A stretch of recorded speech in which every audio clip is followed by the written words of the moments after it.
forward. They intend to take this relationship forward from agriculture, where fertilizers, the Prime Minister said, extremely important for food security and farmer welfare. Manufacturing is an area of cooperation, connectivity, the Northern Sea Route, energy security and civil nuclear energy, clean energy, critical minerals, high-tech manufacturing, cultural cooperation, people to people. And of course, they spoke of manpower mobility, Preeti, extremely important, and that conversation on the Ukraine war. The conversation on the Ukraine war, the conversation on the Pahalgam terror attack as well, where Russia stood by India. But I would reckon, Gaurav, if there's one big ticket point that needs to be taken from this joint statement that was just released a short while ago, with both, you had the Prime Minister of India and the President Putin give out their statements in what is the 23rd summit between India and Russia, is the fact, Gaurav, that India and Russia will now push forth for an India-Eurasia Economic Union, FTA, free trade agreement. And I would think the devil, if one can say, lies in the detail of that, keeping in the geopolitics of the world there. Ambassador Sajjanar, would you want to quickly come in and reflect? Lots of points that were taken in. One of the big ticket announcements, a matter of understanding that has been reached is that India and Russia will push towards an India-Eurasian Economic Union, FTA. That is strong messaging. Of course, unveiled 2030 economic cooperation roadmap for balanced trade and deeper engagement. Yes, absolutely. Thank you very much, Preeti, for that question. And I think it's a very significant element of the conversation between the two leaders. Let me just mention what the Eurasian Economic Union is, because, I was ambassador to Kazakhstan when we were putting it together. There are 5 members. Russia, of course, is the largest economy in this. But in addition to that, you have Kazakhstan, you have Kyrgyzstan, you have Belarus, and you have Armenia. There are 5 members of this organization. This proposal was given to India, in fact, in 2010-11 when Dr. Manmohan Singh had gone, but it was not really taken forward. It was taken forward at the St. Petersburg International Economic Forum a few years ago when Prime Minister Modi was the chief guest there. After that, there has been a study that has been conducted to see what is going to be the outcome. Study has been completed. That study has been concluded, and the decision has been that it is going to be mutually beneficial for both India as well as for Russia and the Eurasian Economic Union. Now, the negotiations on this FTA text have already started some time ago, and I think both these countries will push forward. The last point I'll make here, Preeti and Gaurav, is that India suffers a very huge trade deficit. This will be a very important vehicle to set right that trade deficit, because basically our access to the Russian market is hindered not so much by high tariffs, but by non-tariff barriers. But Ambassador Sajjanar, the sheer fact that in this, as a memorandum of understanding and the joint statement also unveils a clear 2030 economic roadmap for both the countries to work together. Of course, in which also lies with what we just spoke of, which is the India-Eurasian Economic Union, FTA.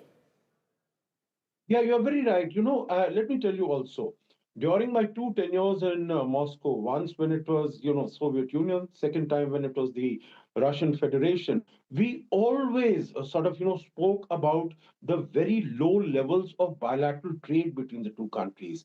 Today they are special and privileged strategic partnership. If you remove the oil trade from this, it is bilateral trade is just about $10 billion. It has never exceeded 10 to 12 billion dollars. It's only now because over the last 3 years we are importing oil. So, and that is a dismal figure for strategic partners. So we really need to hike it up, and that is why this is going to serve as a very good means to in fact, expanding it to newer areas, access for Indian pharmaceuticals to Russian markets, shipbuilding, anti-tumor medicines, Indian technology, manufacture in Russia. All of this that President Putin spoke of, Mr. Marjani, a clear indication that both sides now want to push that this bilateral trade beyond oil and defense moves to a more even keel, especially shipbuilding.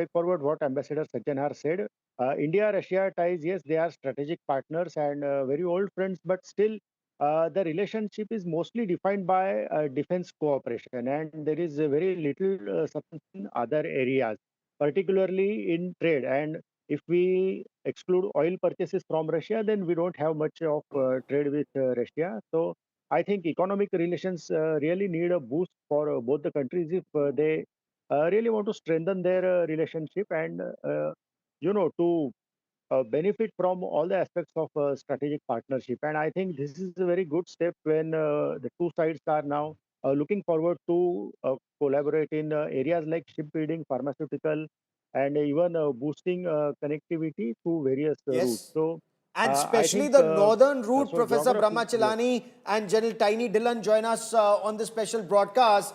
The MOU on port shipping and waterways on training of specialists to operate in Arctic region and polar waters is something that in times to come may just prove to be a game changer, and especially we are learning either how to build or operate icebreakers, sir. Professor Chilani. Oh, sorry, I didn't realize that you were asking me. I think this visit will be remembered for breaking new ground, for seeking to forge cooperation in new areas.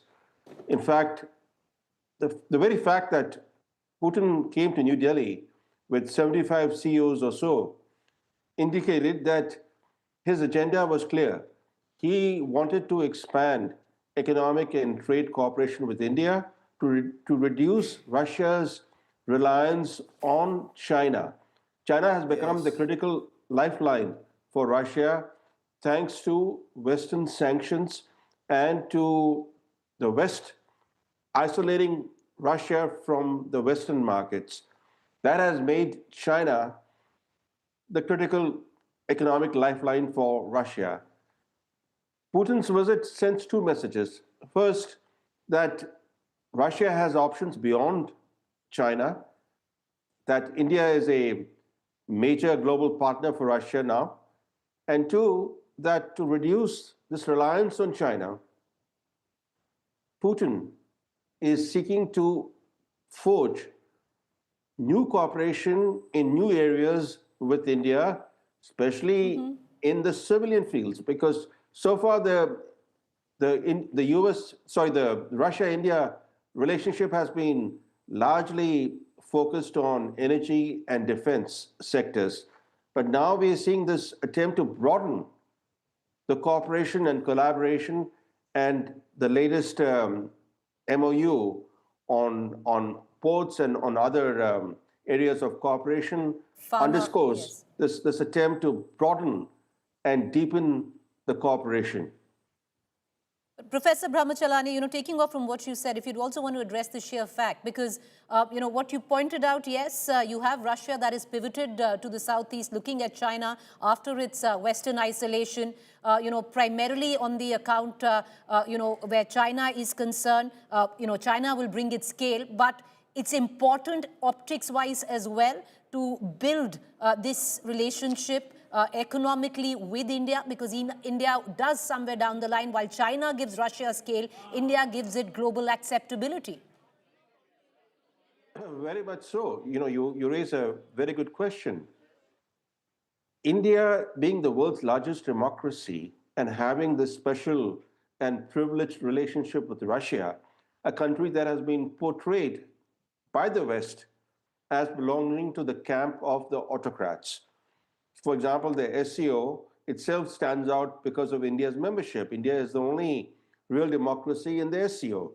So for Russia, this partnership with the world's largest democracy is very much beneficial to Russia's own image, that it's not only in the camp of the autocrats, it's not just a friend of China and other authoritarian states, but it's growing partnership with India, and it's deepening cooperation in areas that extend beyond oil sales and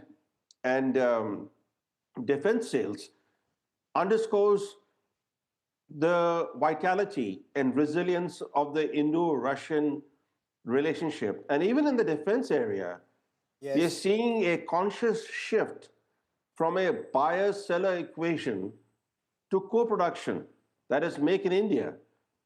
This will And how help much to of the insulate. technology will India be able to absorb, and especially critical technology, something, Professor Chilani, that we'll continue this conversation on. General Dhillon with me, but I want to bring in Geeta Mohan into this conversation. Geeta, congratulations. Fresh back from Russia after that big scoop and that interview with President Putin. But the key takeaway from this joint statement or the joint press conference of the two leaders is also mobility of people, new avenues and opportunities for Indians in Russia. Well, absolutely. There is opportunity in a lot of vacuum that you're seeing right now. And this really is what Russia has been talking about, that far from isolation, they're now going to engage countries that they want to engage and those that want to engage Russia, which is why, to my question on G8, he was very clear he does not want to be part of the erstwhile G8. And he's going to engage countries like India. So this is an opportunity. All the areas that you're seeing where you're seeing a lot of enhancement, including labor mobility, is to do with the fact that there is a lot of space now. There are a lot of companies and international agencies that are not, and foreigners who had to leave Russia, leave Moscow. And that's where that window of opportunity is now for India and Russia to take this relationship forward. Far from showing or being hesitant, Gaurav, we are seeing a very, very resilient leadership over here on both sides, saying that you can say what you want to. This is strategic autonomy now being exercised and in motion for the world to see. We are going to engage and we are going to look at our own country interests first. Geeta, for a moment, I think reflect in the glory of what you've just done. Massive congratulations. It's a coup of a decade, I would say, leaving many of us journalists very envious, but you've done it for us. So, well done and good to have you back. If you're not jet lagged a bit, but I just want to bring you in to put out that contrast, if there is any, from your interview with President Putin, which has, mind you, been quoted by possibly every international publication of stature, and to the kind of joint statement that we see today. You interviewed him where he spoke about the relationship with India. Does it somewhere down the line elucidate and reflect in the joint statement that is being issued today? Absolutely, and we'll play out that bite from the interview where they've only signed the agreements, but President Putin spoke of them, whether it's shipbuilding, fertilizer, maritime, trade, mobility. He spoke of all of that in that interview. The difference over here is that during the press statements, Preeti, he was more confined. He was confined to a time, to a framework where he's speaking. With us, it was a no-holds-barred interview. He took all the questions that we asked him. He responded to all of them with absolute clarity.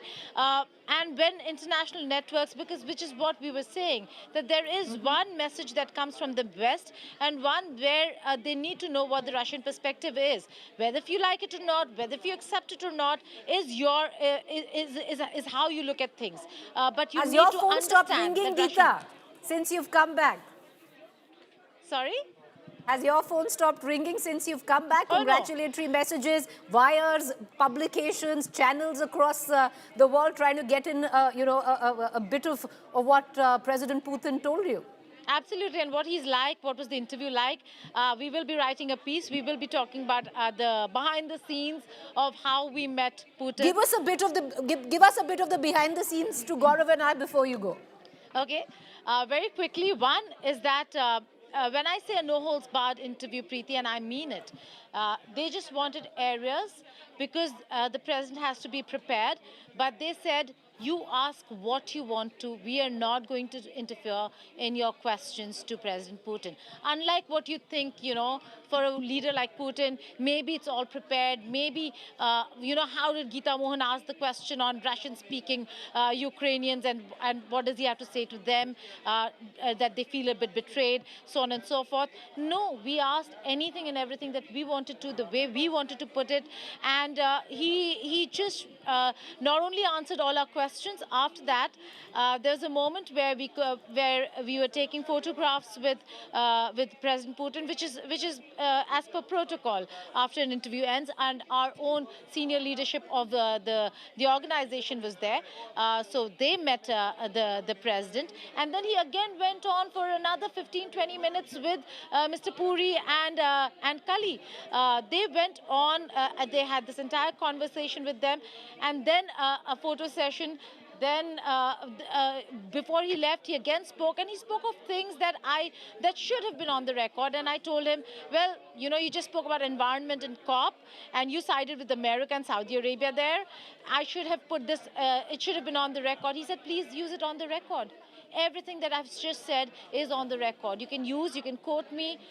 I don't think I have come across a leader, and we've interviewed a few in the past, so freewheeling and so relaxed. And it's So not is like that we did not is there ask an him. end game? You know, you put that question to him. Do we see the Russia-Ukraine war end very soon, or in any time to come? Or does he think that some of the European capitals will play a spoiler? His conversation with the American team, are they looking at a solution, or you know, this war will just go on, Geeta? Well, he said you know, during the informal conversation, Gaurav, he said, I feel a pity for the Europeans. And, you know, that did come across as a shocking statement, but he said, I'll explain it. It's because now they have nowhere to go. They have nothing to offer, and they do look like they're in a position of absolute weakness. It's not because America is engaging Russia. America is engaging Russia because there's no other way forward. They do not want to continue putting the money that they're putting in Ukraine and draining their own coffers. And Russia over here has been quite clear, and he's made that point very clear during the interview. He said that Donbass is a non-negotiable, that we've had a conversation. The 28-point peace proposal is still on the table. It has just been now divided into 4 packages. He did not elaborate on that because it's still a conversation that is underway, and it is not complete. It has not concluded. So that is another point. But the most important point that he said and he made for everyone else who say that, you know, he wants this to continue. He said the only way forward is for both sides to come to the negotiating table. Now, Geeta, that we've been playing is a many very excerpts significant statement of that interview. We've played the entire interview. We're going to play it again. We've played many excerpts through the day. All international publications and networks have picked it up. You know, Geeta, if there is a word, you know, I think this is one of our final questions, but if there is a word called palace intrigue, it has been perennially attached to President Putin. You know, that aura, the mystery that surrounds him, all that's written of him and the Kremlin of what goes on. You were right there. You know, do these, you know, what is perception and what is actual, you know, the man in question? Do they actually come together of what President Putin is perceived to be? Well, the perception is different in different parts of the world. The West certainly paints him in a very, very different picture. Is he a Democrat? Certainly not. But is he somebody who has his own country's interests absolutely paramount for him and is in front of everything else that he does? That also is absolutely true. And when it comes to not just the interview, how it was conducted, how we were chosen, they were rather democratic about that. They went through, I have been pursuing this interview for quite a few years now, Preeti, but they still went through and did their own due diligence. And India Today Network was chosen by the Kremlin. What you're seeing on the screen is the Ekaterina Hall. It's historic to be there. This is the Catherine Hall. One of the diplomats messaged me saying that not many, he served in Russia. He said, not many people have had the opportunity to be where you were. So, you know, absorb it. The experience itself is going to be rare and unique for all times to come. And it is absolutely true. Also, you know, a lot of people would say that he's stern, and you have that entire feeling that the entire Kremlin deals with people very, very sternly. Not the case at all. I have not seen And I tell you this about, again, because, we have dealt with a lot of leaders across the world. I have not seen a more professional press team such as the one that exists today at the Kremlin. Of course, Dmitry Peskov heads it, and the people who work under him, whether it's Alexei Pavlov, his second in command, or the others in the press office, I can't tell you how professional, Preeti, they were. We went in, and I'll just give you this. We went in a day before or 2 days before just to see and for a recce, and we were told, okay, this is the hall, and yeah, you remember all the interviews of President Putin behind those in front of those curtains and a carpet laid under the table. We saw that, and he said, you choose how you want it, and accordingly we'll place the cameras, because of course the Kremlin cameras also have to be placed accordingly. They also record everything, but we had our whole entire setup, and it was being sent to Delhi on real time. Samakya, our executive producer, group managing editor production, led the entire production of this entire interview. He stood there, he looked at that statue, that beautiful statue, and he said, we want it here. And they said, would that, and we were a little iffy, because we did not know how it's going to go, how they're going to react. He said, you just tell us where you want it, and we'll move everything to the place where you want it. And so he said, you really want it here? You don't want it there? There's a door. And Sam said, we know him as Sam. We call him Sam. And Sam said, no, this is exactly where we want it. And they moved everything around to get this view. And then later, Alexei told me that this is the first time that the president's interview and the place and the position has been moved. And it looks spectacular. Yeah. It looks spectacular. Other interviews would just probably have one flag or the other in the backdrop. This has that magnificent the statue, and the entire room looks so good. And all of you made it so radiant, and that interview was truly, truly great. And Geeta, we're going to have many, many more conversations about it on and off air. But Geeta, stay with us. Let me also bring in General Tiny Dillon and Ambassador Trigunayat into this conversation as we take this forward. Professor Chilani stays with us. General Dillon, one message appears to be clear. No compromise on Donbass. And that President Putin said in that exclusive conversation with Geeta Mohan and Anjana Om Kashyap that no question of any halfway house there. Would this then indicate either Ukraine accept this, Ukraine backed by Britain, France and Germany, or this war goes on endlessly? Good afternoon, Gaurav, and good afternoon to the fellow panelists and your viewers. Gaurav, when nations go to war, especially a nation as determined as Russia, the end state is very clear from the beginning itself. Russia wouldn't have gone into Ukraine without understanding the implications, the complications, and how the West is going to react, especially the US and by extension the NATO. So they had wargamed their options and their contingencies very, very clearly.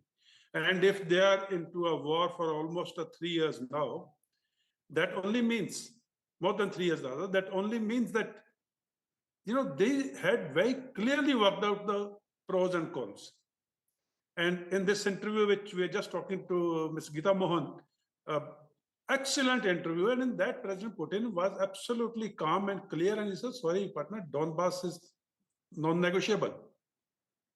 So that only shows his resolve and his nation's resolve to meet the end state which they had gone out with in the initial stages, and come what may, the type of pressures which Russia is under, the type of sanctions which Russia is under, by extension, the subsidy sanctions and pressures like a country like India, who are being told not to deal with Russia.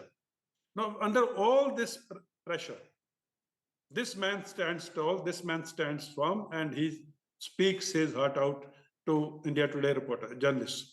Now, this is how the nation... What does this then mean for the future, Ambassador Trigunayat? Because Ukraine does not want to let go of any territory, except what perhaps it's already lost. They hope to retake it, including Crimea. Do you see that happen? Do you see England, France, and Germany continue to fund this war? Because indications are America's tired. President Trump doesn't want to do it anymore. Well, I think that the writing on the wall is very clear.